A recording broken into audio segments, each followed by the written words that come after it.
Welcome to the Mental Breakdown. I'm Dr. Berney Wilkinson, and today's podcast is going to be about sports psychology, especially as it relates to mental health and our student athletes. But first, a little bit of housekeeping.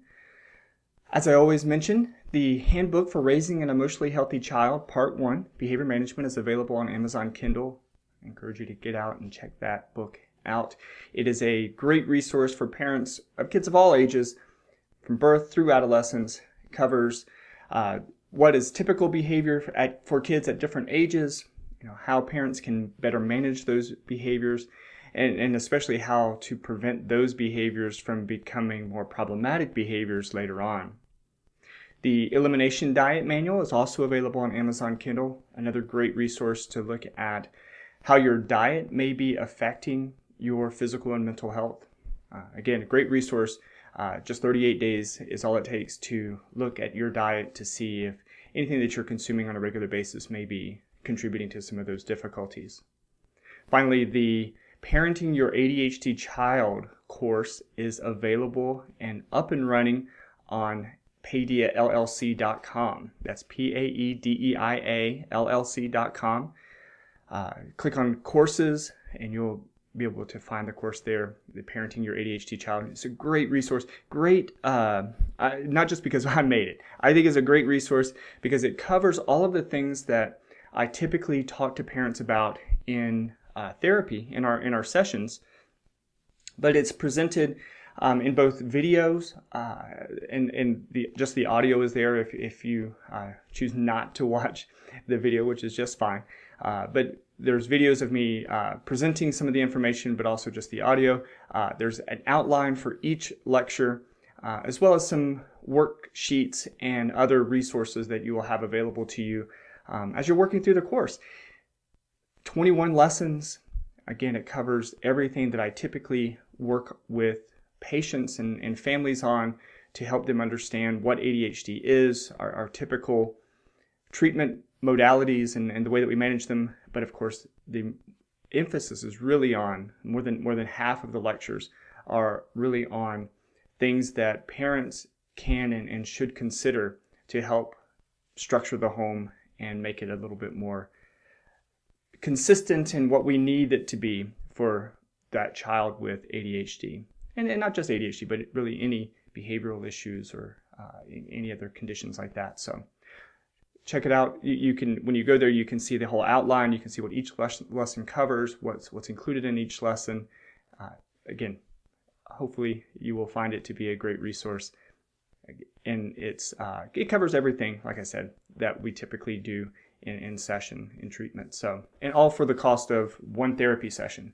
So hopefully you will find it helpful and effective. All right. I think that's all the announcements.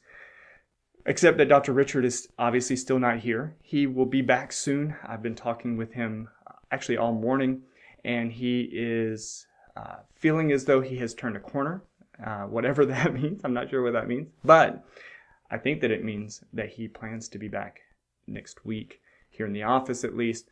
Hopefully he'll be suited and up and ready for recording a podcast next week. We have lots of things to talk about, so he will be back soon. So stay tuned for that. All right, I think that's everything. So I hope you enjoy this podcast on mental health and student athletes.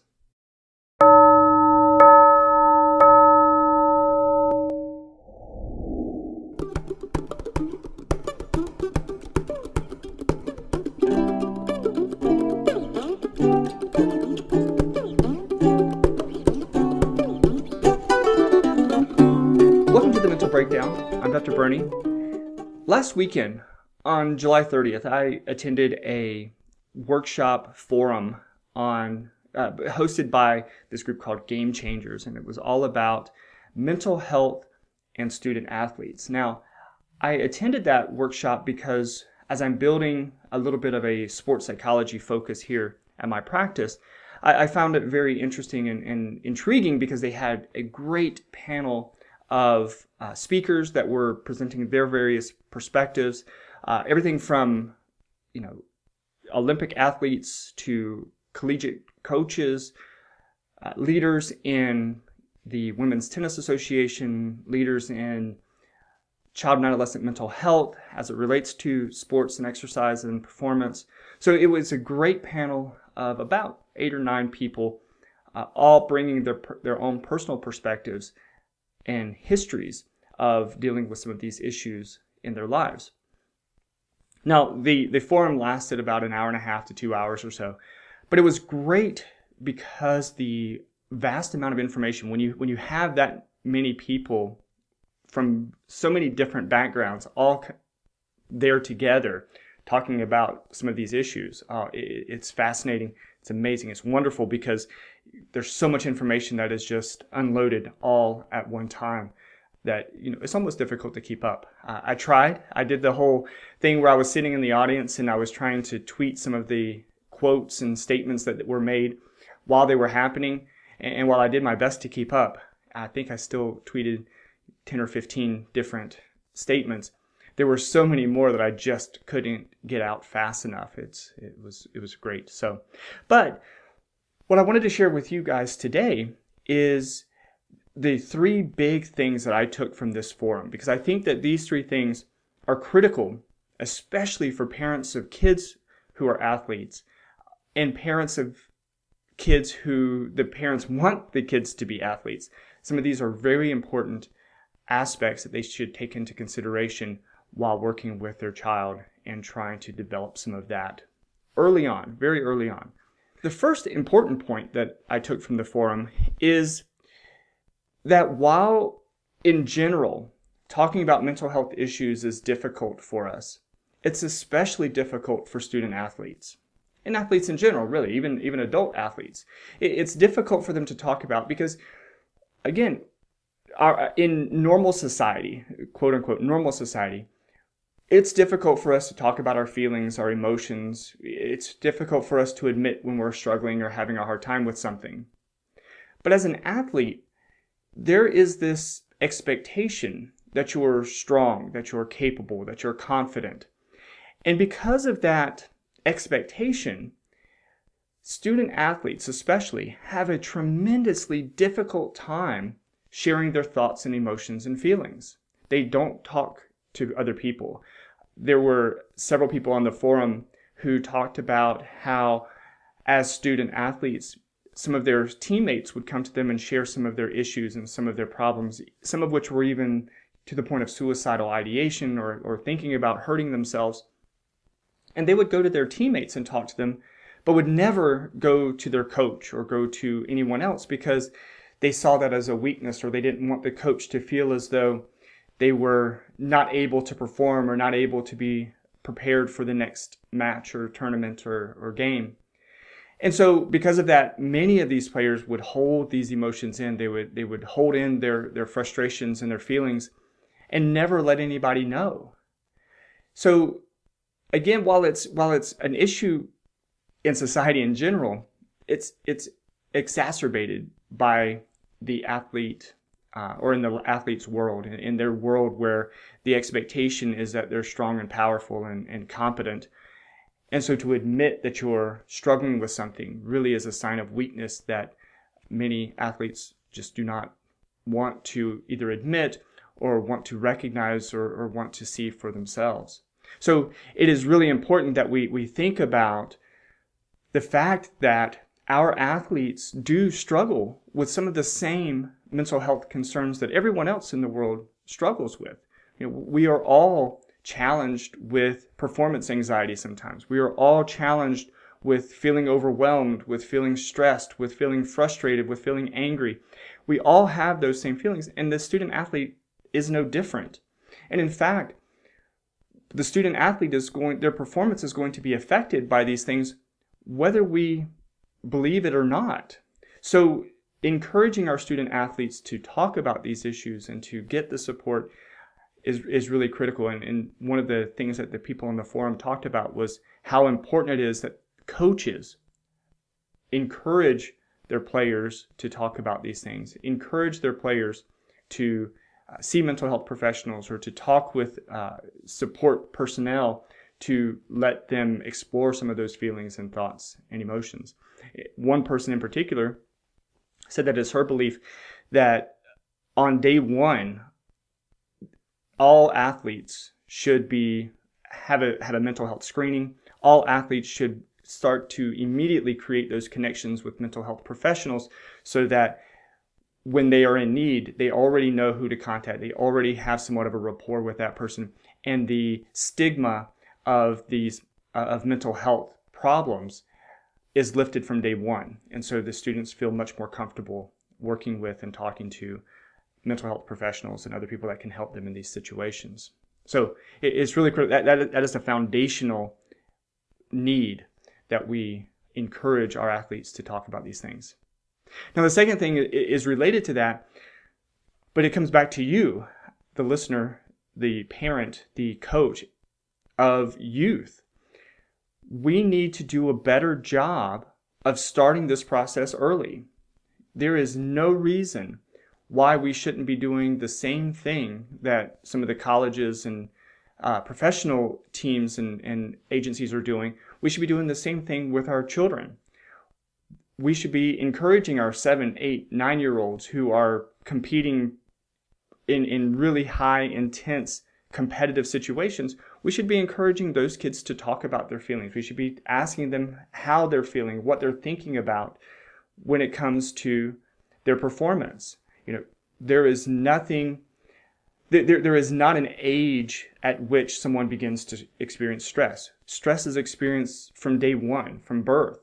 And so when we have 7, 8, 9-year-old kids who are in competitive situations and they are, challenging and fighting and playing for a state cup, or even if it's just a weekly league game, when they're struggling and they're working hard to do well in those performance situations, they're going to feel stress. They're going to feel the anxiety. They're going to feel the pressure. And we need to encourage them to talk about that. Too often, we expect kids, and I hear people say this all the time, we hear people talk and say that, he's just a kid. What does he have to worry about? All he has to do is go out and play. All he has to do is go out and do what we have taught him to do. Well, we say that as though it's so simple. We say that as though we do that. We say it in a way to minimize and diminish the stress and the challenge that it is to perform at that level. So often players do very, very well in practice, but then as soon as they're in a game, as soon as that first whistle blows, that anxiety, that stress is so great that they can't do what they know how to do. And so working with a sports psychologist or work with a mental coach or somebody that can help them work through that process is critical. It's so important that they be able to do that. Here in our local area, just as an example, I've started working with our local soccer club to bring some of these techniques and strategies to them. So we're going to be working, I have a couple of interns working with me, and we're going to be bringing sports psychological services to our club sport, soccer here in town. And we're going to be working with kids from 8 all the way through those that are 18 or 19 years old, playing competitive soccer here in Central Florida. This is huge. This is one of the first places that I've ever seen and ever heard of that's going to do such a thing. And so we're really excited about it. But it, again, just highlights the importance of starting young, starting early, getting kids accustomed to talking about these things so that they can perform at the level we want them to perform. Now, the third thing that I took from the forum is that we need to know why kids are playing in the first place. It's all related, but while we think that kids are playing because they want to excel, that they want to perform at their best, many times kids are performing because mom or dad wants them to perform. They are performing because, well, we are a baseball family, so I'm supposed to play baseball, so I'm going to play baseball.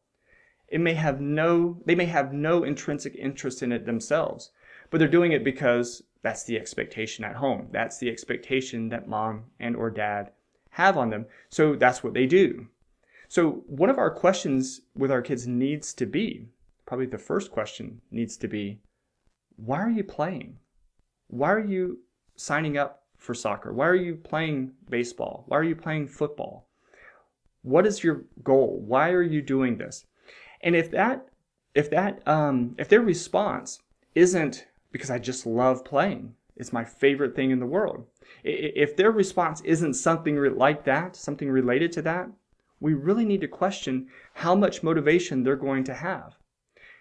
If a child is playing a sport or engaged in any kind of activity simply because somebody else wants them to be doing it and they don't have any desire or drive to do it themselves, well, just that should make intuitive sense that they're not going to be overly motivated to perform well. Now, we can pressure them, we can create all kinds of extrinsic motivators and things like that to force them to do well or to encourage them as best we can to do well. But there's nothing that compares to that intrinsic motivation to want to do well for the sake of doing well. That kind of intrinsic motivation, that kind of internal drive, there's nothing like it. There's nothing that compares to that. And so if you have a child who's playing, but he's not driven to play himself, or she doesn't really want to be on that team, well, you really have to question what you're doing in the first place. Why are you encouraging your kid to play that particular sport or engage in that particular activity? If they're not doing well, if they don't enjoy it, if they're not having a good time, well, it may be time to shift to something new. Doesn't mean that you won't come back to it later. And in fact, one of the things that they talked about at the forum is the importance of being a multi-sport athlete. If you play soccer, well, soccer should be contained within soccer season, and then perhaps play football, or perhaps play baseball, or lacrosse, or swimming, or tennis, or some other sport, because that kind of cross-training, well, it really does very well to develop the rest of your body, for one, and for two, it creates a situation where we avoid burnout, we avoid becoming so stressed or so overwhelmed by one particular activity that we actually end up disliking the activity anyways. So encouraging our kids to play what they enjoy playing, to participate in the things that they enjoy participating, and if they don't, listen to them, hear what they're saying, and shift and try something different. Now, I've said this multiple times before, I think that kids should always be involved in something. They need something to pour some of that other energy into, that non-academic energy. They need something to pour that into. But it doesn't have to be one thing. It doesn't have to be the same thing every time. They can shift, they can adjust, and we should encourage them to do so if that's what they want to do, but we have to listen to them. Our goal as parents, our goal as coaches, is to try to raise happy, stable, healthy, emotionally stable children. And there is something really important for us to keep in mind, and that is we cannot try to live our kids' lives for them.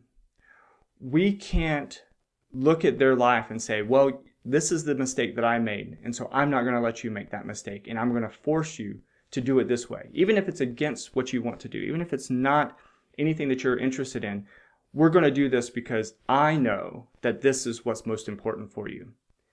Sure, there's some situations where that's the case. Kids may not like to eat spinach, but spinach is good for you, and you should eat some spinach. But are there other ways besides spinach to get some of those same vitamins and nutrients? Absolutely. So don't force them to do things that's just going to really lead them to, as soon as they have a say in it, then they're going to oppose it simply because you forced them to do it to begin with.